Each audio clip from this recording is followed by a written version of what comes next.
Mims Productions. We have something to say, so won't you listen up? Listen up. We have something to say, so won't you listen up? Every man, woman, boy, and girl, won't you listen up? We're gonna touch the world. We have something to say, so won't you listen up? Listen up. We have something to say, so won't you listen up?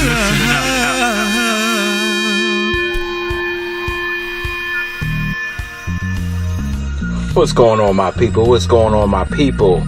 Lead Mims here, leadmimsproductions.com for all your musical needs.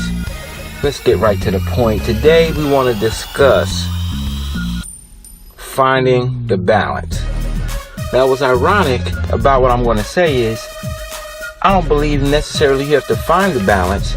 I believe the universe has already provided the balance. You just must identify it and go with it.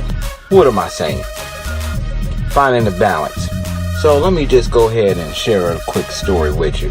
So today I wake up and I'm a little bit tired, got in bed late, super late, hanging out with the wife, enjoying quality time. Anybody that knows about kids, spend time with your kids, the kids go to bed, you either sacrifice, stay up late with your spouse, or you don't have no time at all. So you decide, do I be tired from staying up late and enjoying my spouse, or do I be irritated later on the week because we had no time together and now we're trying to scramble and find time when you got to give to the family?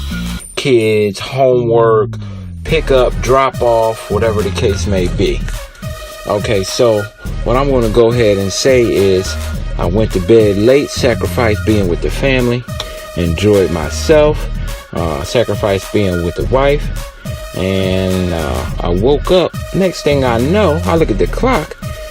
We are behind schedule, so I think, because I'm not home normally running the schedule. My wife runs the home front, and I take care of what's left or wherever I'm directed, wherever I'm most needed. Basically, I'm the sixth man. Wherever she say plug in, that's where I plug in.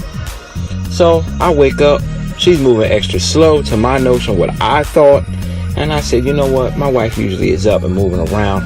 I'm going to go ahead and jump in the schedule. I'm going to go ahead and take the kids. So I get up. Boom.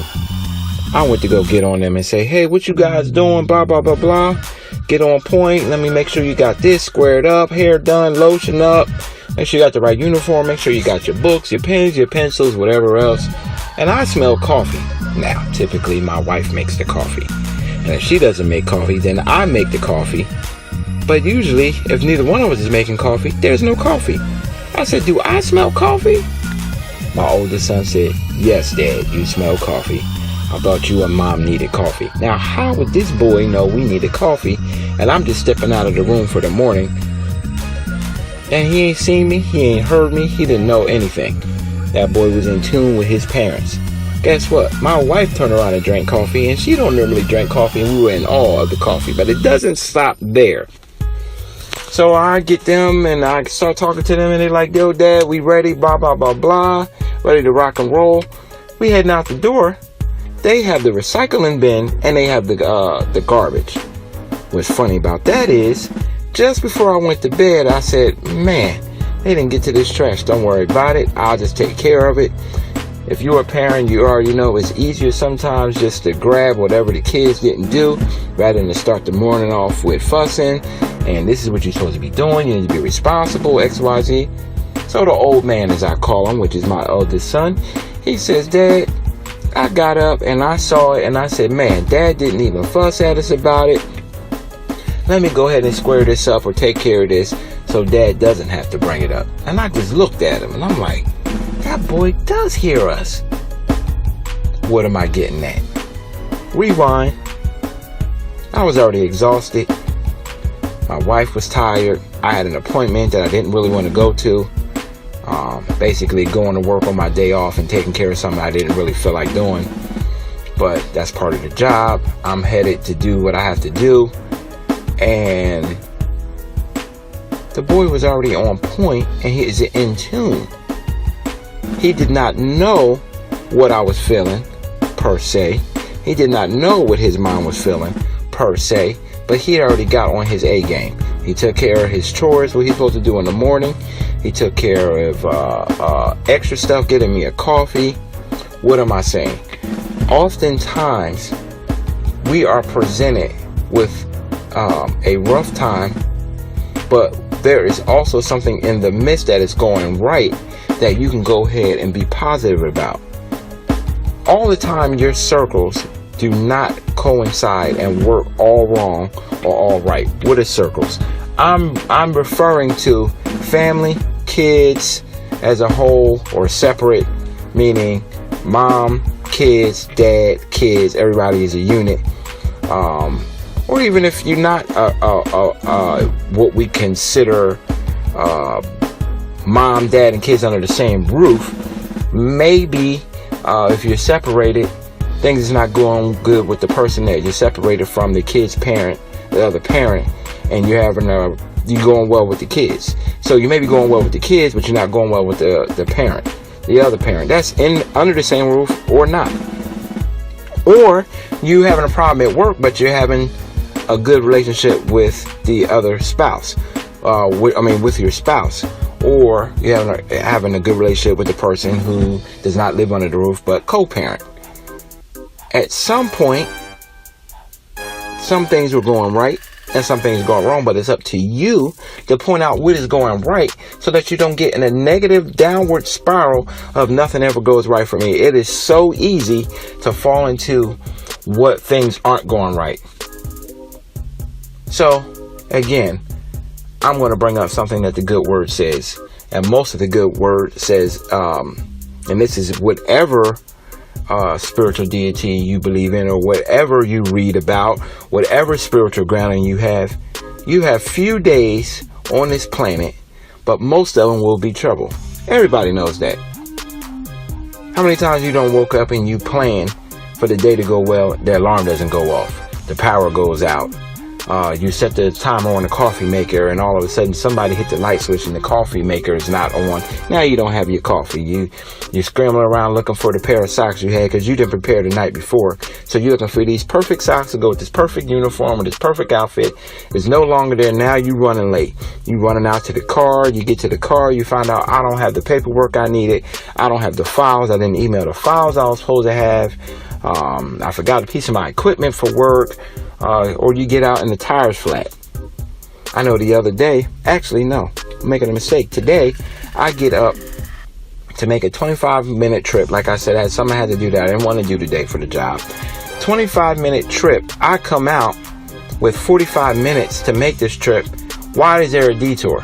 I added an extra few minutes in for traffic problems and to grab me a breakfast on the go. My wife said she would accompany me to do this arduous task that I didn't really feel like doing. Made the trip better. So I had to go out of the way. I get to my appointment with 2 minutes to spare. And I still got to walk in the building, take the elevator, and get to my appointment.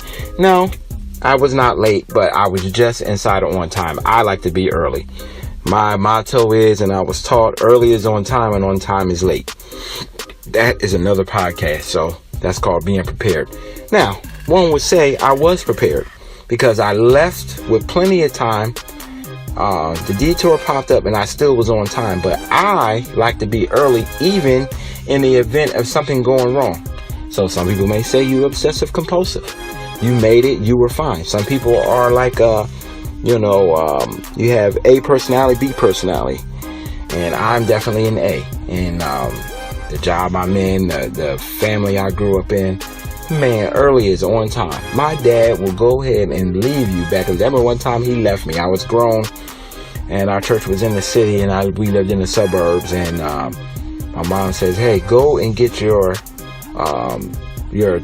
tie bar, your collar is flying. You're supposed to be on time for Sunday school. Now, mind you, I hate mornings, and still to this day, I don't like mornings. I appreciate the value in mornings, starting early, finish early, go to bed, but still mornings are very unique for me. Man, I looked around, my pop was backing out of the driveway. He was like, you should have been prepared. Although he was correct, things happen. I go back in, and just like cause and effect, things happen. The train pulled out the station, and I had to drive my own vehicle. Now, if you want to be what I'm talking about now, following the balance and the positivity, guess what? I drove my own vehicle. When I was ready to leave, I left. I got there on my own time. When it was time to leave the church or, leave that day for worship or whatever I was able to drive myself, go where I want.